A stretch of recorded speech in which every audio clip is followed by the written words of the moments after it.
नमस्कार मुलांनो, welcome back to our YouTube channel. आज आपण सायन्स 1 चं प्रिपरेशन कसं करायचं ते समजून घेऊ. बघा, बेसिकली काय होतं, तुम्ही सायन्स प्रिपेअर करता, 100% प्रिपेअर करता, चॅप्टरला व्यवस्थित समजून घेता, तरी सुद्धा एक्झाम मध्ये आउटपुट मिळत नाही.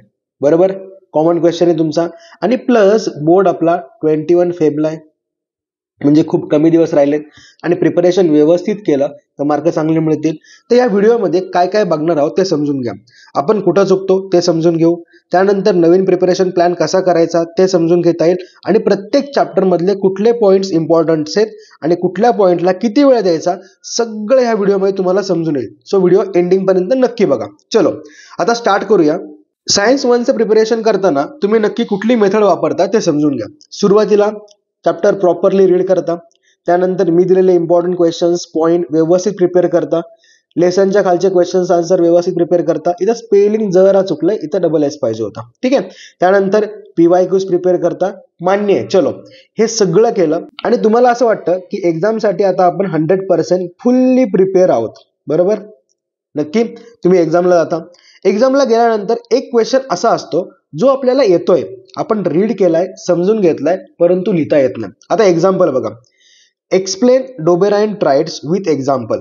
आता बऱ्याच जणांना हा जो इनिशियल सेक्शन आहे ना, हा जमतो, डेफिनेशन लिहिणं इझी जातं. पण मेन सेक्शन जो आहे ना, ज्याचा अर्थ काय की आपल्याला एक्झाम्पल द्यायचंय, हे मात्र जमत नाही. म्हणजे काय झालं, प्रिपरेशन तुम्ही 100% केलं होतं, पण क्वेश्चन 100% लिहिला का? नाही. क्वेश्चन तुम्ही 50%च अटेम्प्ट केला, 50% तुम्हाला अटेम्प्ट करता नाही आला. बरोबर, म्हणजे एक्झॅक्टली काहीतरी चुकतंय. आणि हे प्रत्येक एक्झामला होतं बघा.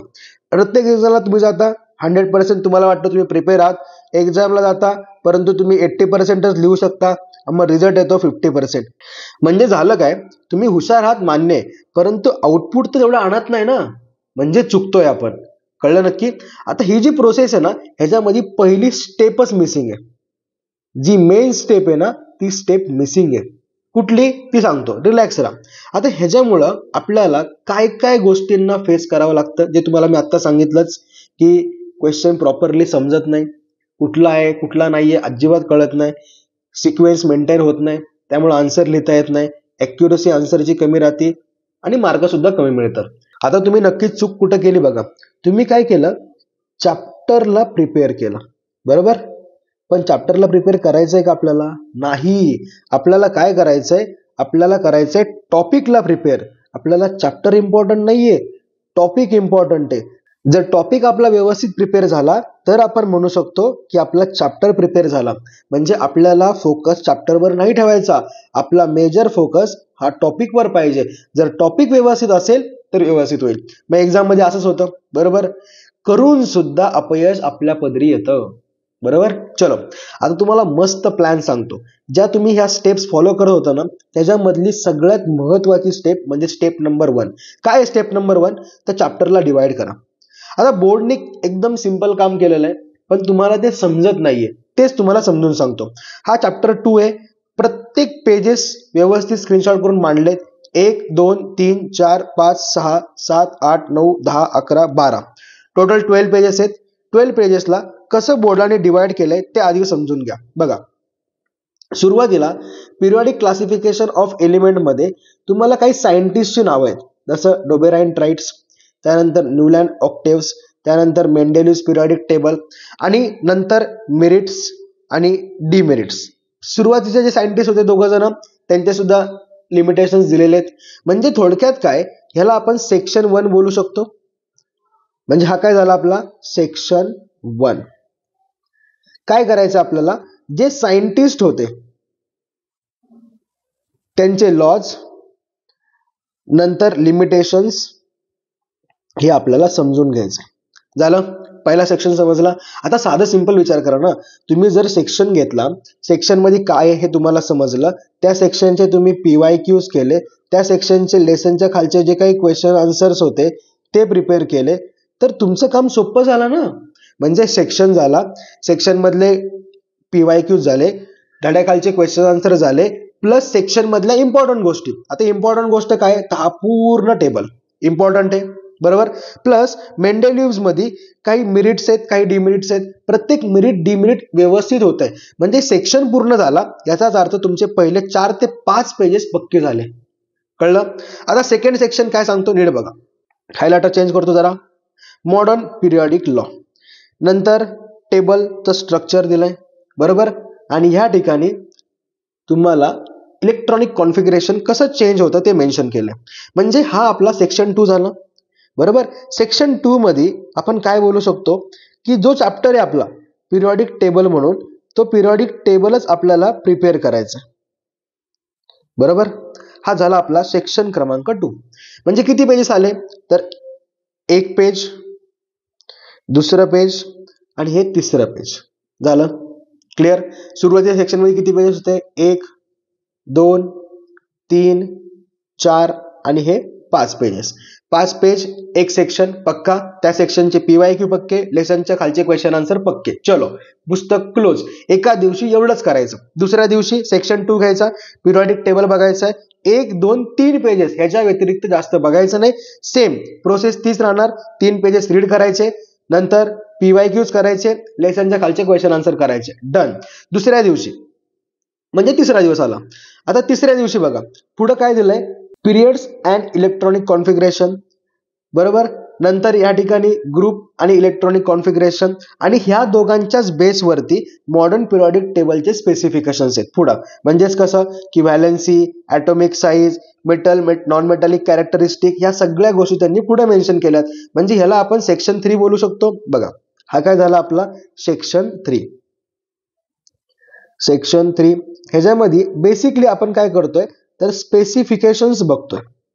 स्पेसिफिकेशन्स ऑफ पिरियॉडिक टेबल झालं. सोपं वाटलं. बघा आता नीट समजून घ्या ह्याचा फायदा कसा होतो.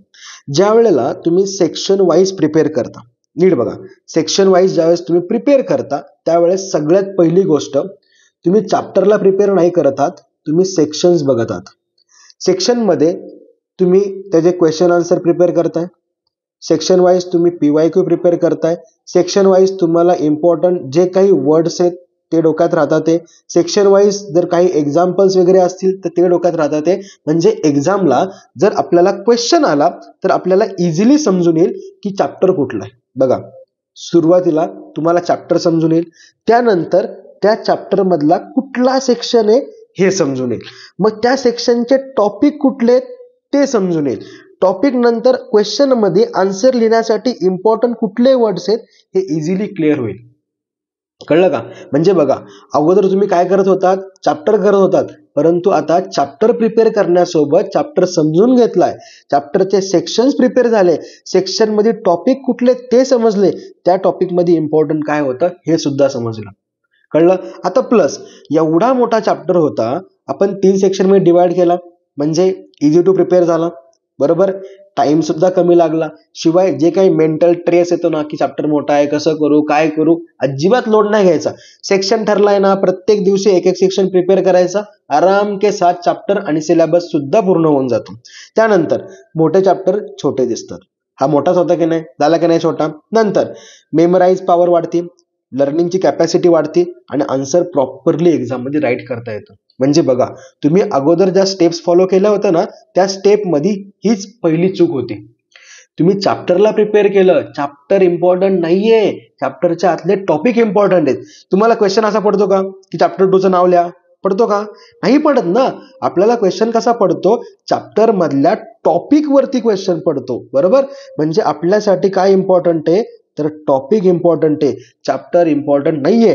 टॉपिक प्रिपेअर करत राहा, चॅप्टर आपोआप प्रिपेअर होऊन जाईल आणि चॅप्टर प्रिपेअर झाले की बुक प्रिपेअर होणार. कळलं. नक्की समजलं. म्हणजे ह्याच्या आधी तुम्ही जी कॉमन मिस्टेक करत होता चॅप्टरला प्रिपेअर करायची ती करू नका. टॉपिकला प्रिपेअर करा, चॅप्टर आपोआप होईल. चॅप्टर झाले की बुक आपोआप होऊन जाईल आणि एक्झाम मध्ये आउट ऑफ मार्क तर नक्की येतील. 90% वरती तुम्ही सहज जाता. आता मगाचाच क्वेश्चन बघा, एक्सप्लेन डोबेराइन राईट्स विथ एक्झाम्पल.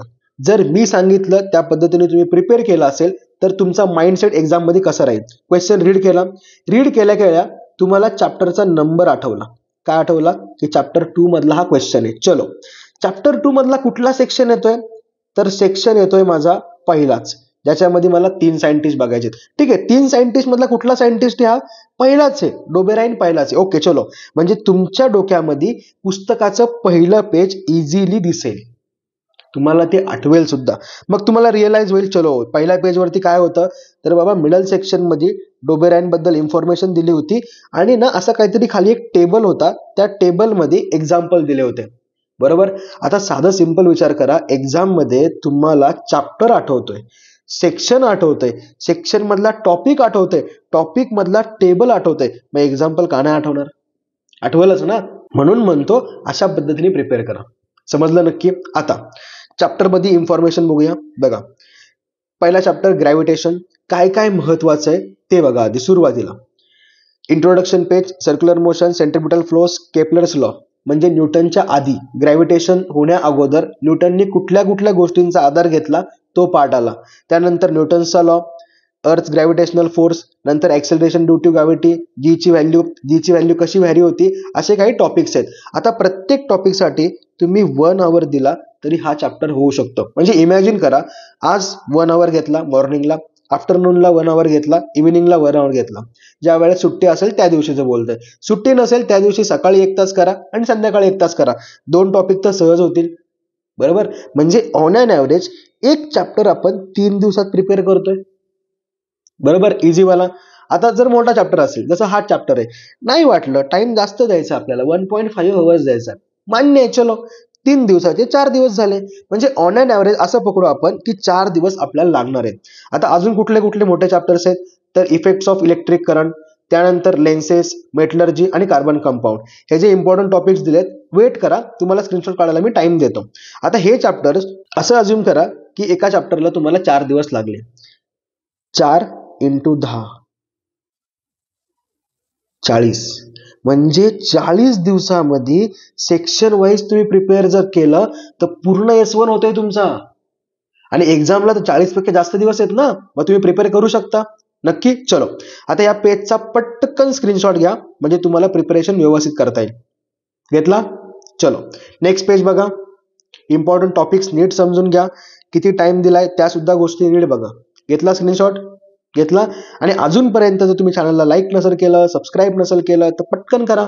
आणि हा अजून एक गोष्ट, इंस्टाग्राम वरती टोटल 1.8K फॅमिली, त्याच्यावरती इम्पॉर्टंट क्वेश्चन्स, प्रिपरेशनचे प्लॅन्स, सगळे PYQ, त्यानंतर क्वेश्चन पेपर्स, प्रॅक्टिस पेपर, ह्या सगळ्या गोष्टी अपलोड केल्या जातात. आता युट्यूब वरती ते शक्य नाहीये, त्यामुळे इंस्टाग्राम वरती चालू आहे. सो इंस्टाग्रामच्या पेजला सुद्धा फॉलो करा, ID डिस्क्रिप्शन मध्ये आहे. नंतर नेक्स्ट पार्ट घ्या, पटकन स्क्रीनशॉट घ्या.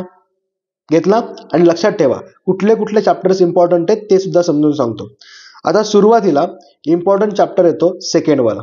हा चॅप्टर आपल्यासाठी खूप जास्त महत्वाचा आहे एक्झामच्या दृष्टीने.